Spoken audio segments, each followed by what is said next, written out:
Chapter 3, A Source of Wealth. Where does all the money come from? Where do all the automobiles, diamond rings, houses, skyscrapers, farms, cattle, and horses come from? Where does everything come from? It all comes from one primordial, spiritual substance out of which all things are created. Our thoughts, our words, our body, our food, our clothes, everything that appears are created from this substance. It permeates everything, penetrates everything, and fills everything. It is the raw material of all forms. We think into it, and it gives back to us results of our thinking. It is the invisible source of all supply. It responds to our word. We contact it through the spiritual medium of our thoughts. It is omnipresent, eternal, intelligent, and all-encompassing. It thinks through our brains, materializes through our words, breathes through our lungs, feels through our emotions, speaks through our nerves, and repairs the worn-out tissues of our bodies. In Him, we live and move and have our being. All things were made by Him, and without Him was not anything made that was made. Substance is pregnant with life, intelligence, power, and healing. It is a substance that thinks. When it engages vibration, it carries radio programs right into our homes. We do not have to take a roof off or put the windows up to let the programs in. They go right through cement, bricks, plaster, lumber, and steel without disturbing the structure in any way. Thus, we see the meaning of omnipresence. There is nothing in the material world that is solid, impregnable, or impenetrable. Substance is in all, overall, through all, and under all. Substance will go through tons of solid rock or concrete just as easily as it will go through our bodies. We do not see, taste, feel, smell, or hear substance, but we know it by what it does. When it engages man's thoughts, it materializes the things image in the thought. It acts by means of belief and conviction. A prayer goes out into the intangible substance and causes a vibration that changes the material conditions in a man's life. A declaration of healing moves right into the physical body and produces health. Then, why are there so much poverty and sickness in the world? Because we direct its substance toward negative and inharmonious ends. We do it by doubt, fear, anger, hurry, hatred, arrogance, vanity, and resentment.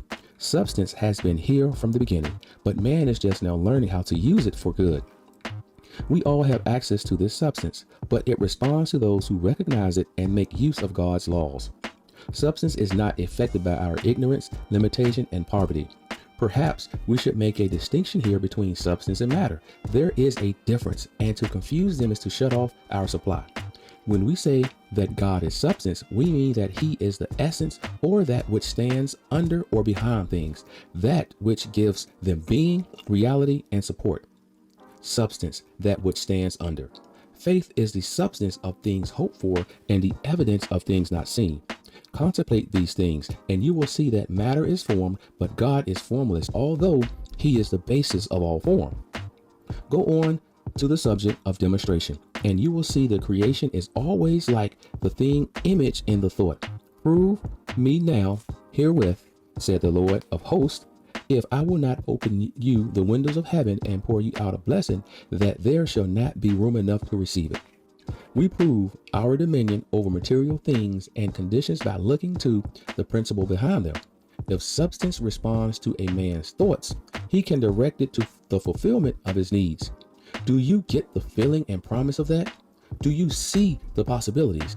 It makes no difference how hard times may be. The man who lays hold of substance in his consciousness will, as the Bible says, have plenty of silver. He may lose a fine position today, but he will walk into a better one tomorrow. Now, just calm yourself, my friend, and I am going to answer your question right away. The simplest and most direct way to lay hold of spiritual substance is the way Jesus suggested.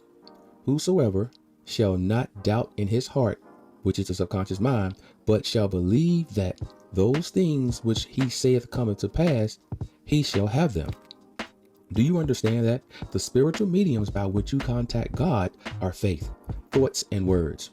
In other words, you must put in your thoughts and words what you expect to take out of them. God or not so good results are always like the thoughts that projected them. Substance does not fluctuate with the stock market. It does not decrease with hard times nor increase with good times. It never runs out. It never becomes scarce. It is always the same, constant, generous, abundant, and free flowing. Jesus referred to it as a living bread and living water, and promised that he who feeds the God substance shall never hunger and shall never thirst. Do you see what he was talking about? He was talking about a principle that is just as exact and immutable in its operation as God's law of gravity. He was saying that you can no more be separated from your supply of substance than the sunbeam can be separated from the sun. Be frank with yourself. What have you been seeking these many years? Answer me. Have you been seeking the spirit of things or just things? Jesus said, "Ye seek me after the loaves and fish, and ye cannot find me." Why not? What were you supposed to seek? You were supposed to seek the pure substance of spirit. You were supposed to worship the cause instead of the effect. Then you do not hear the thrilling command, "Ask and ye shall receive, that your joy may be full." Not a quarter full, not half full, but pressed down and running over. Do you see now why Jesus said, "Go and do thou likewise"? Go thou and feed 5,000 angry men and women with 2 sardines and 5 biscuits. Go and do thou likewise. Greater things than these shall ye do. Go thou and cast the net on the right side of the ship. Go thou and multiply the widow's oil. Go thou and heal the sick man of palsy. Go thou and open one eye of the blind. Go thou and still the storm. Well, what are you waiting for? Why haven't you gone? I'll tell you why. You love things more than the principle back of them.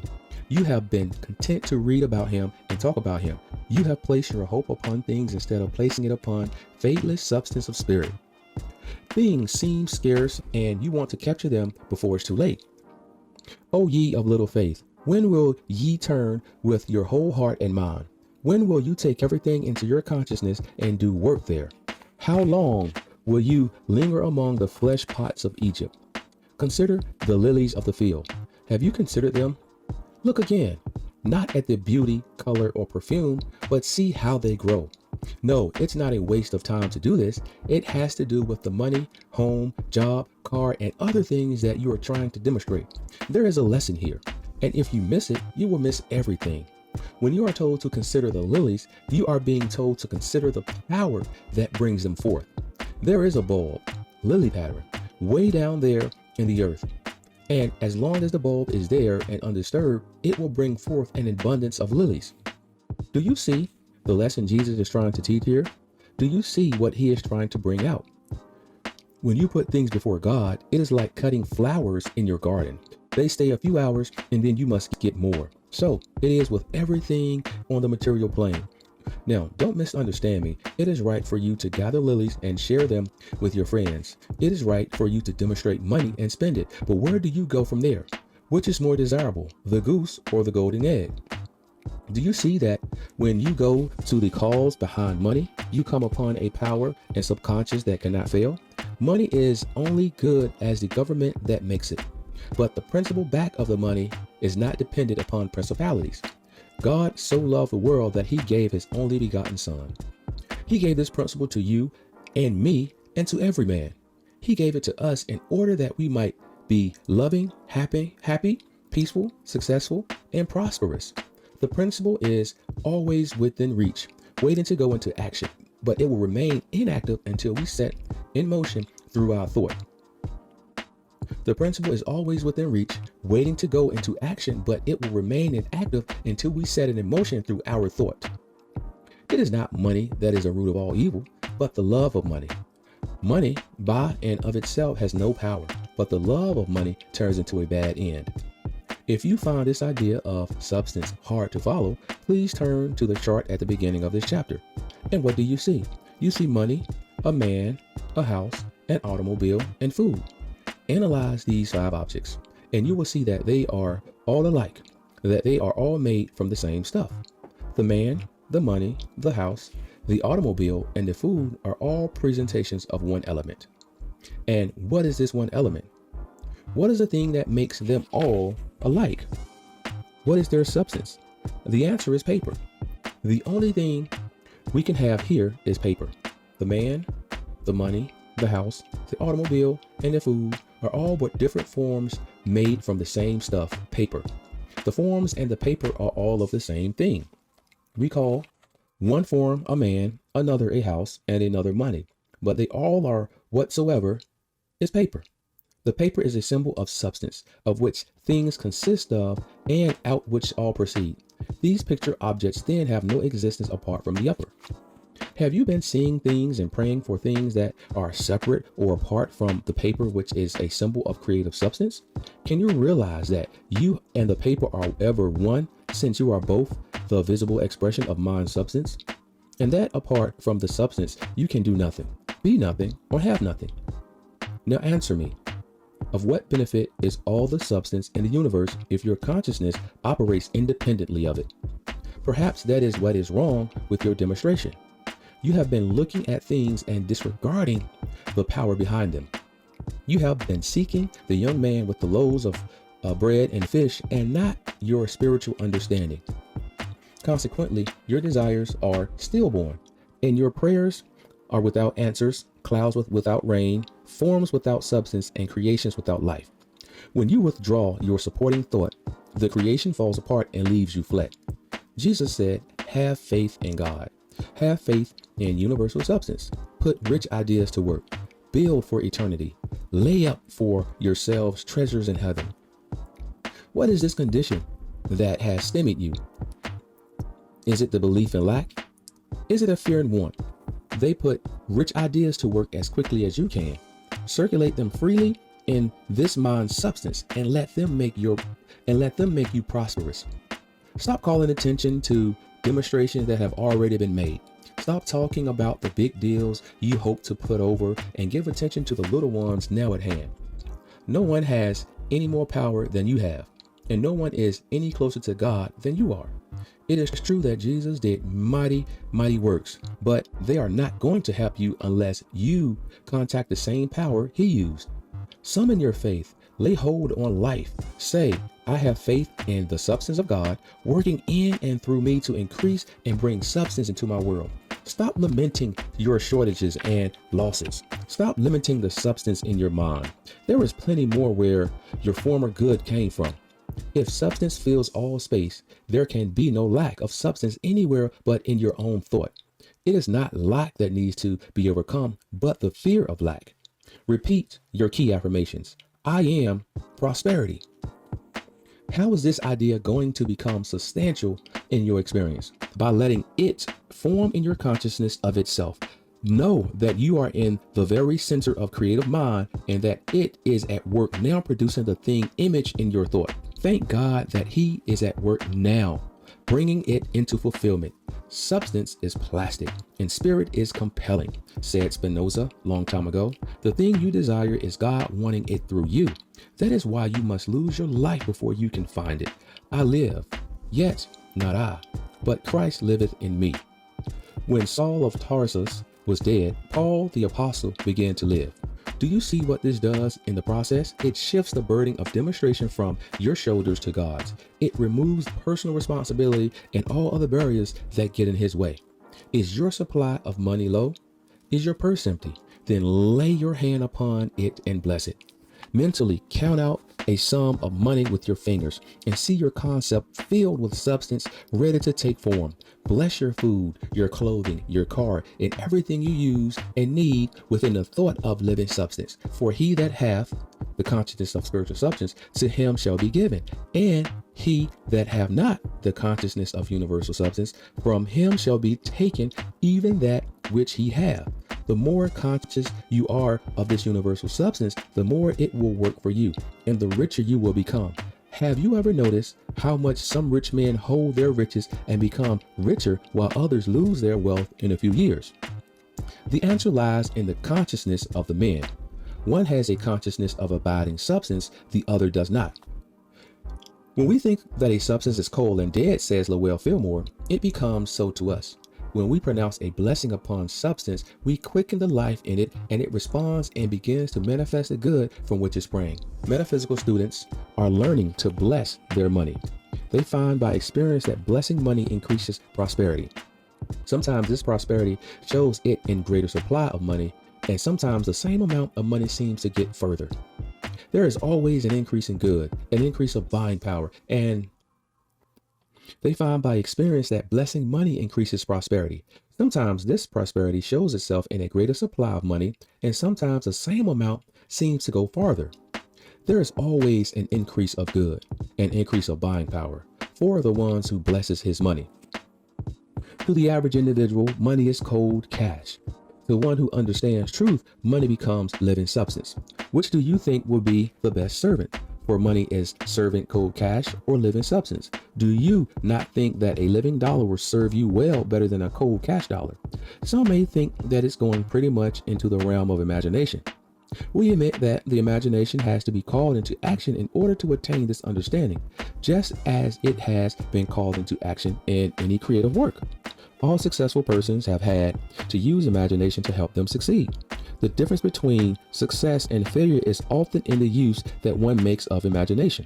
Imagination helps us to see in the dollar a willing, intelligent servant, while lack of imagination or a negative use of it leaves us with cold, dead, something that is worth only its face value, in which we can purchase very little. Why was a woman healed who touched the hem of Jesus' garment? Because of the spiritual substance that filled his mind and body. There were hundreds of people who rubbed elbows with him that day, but only one woman recognized the substance and received it. She knew that if she could touch his robe, her physical need would be met. Do you get the impact of this miracle? Substance increases with use until it finds our whole consciousness and manifests as substance and abundance in all our affairs. Be still and know that I am God.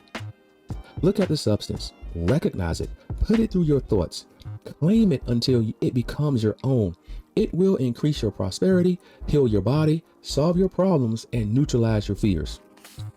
Things to remember about substance. Everything is made from one universal substance. Universal substance is intelligent. It is a living, thinking substance. Universal substance is activated through faith and thought. Thoughts impressed upon this thinking substance produce the form of the thought. Universal substance is omnipresent.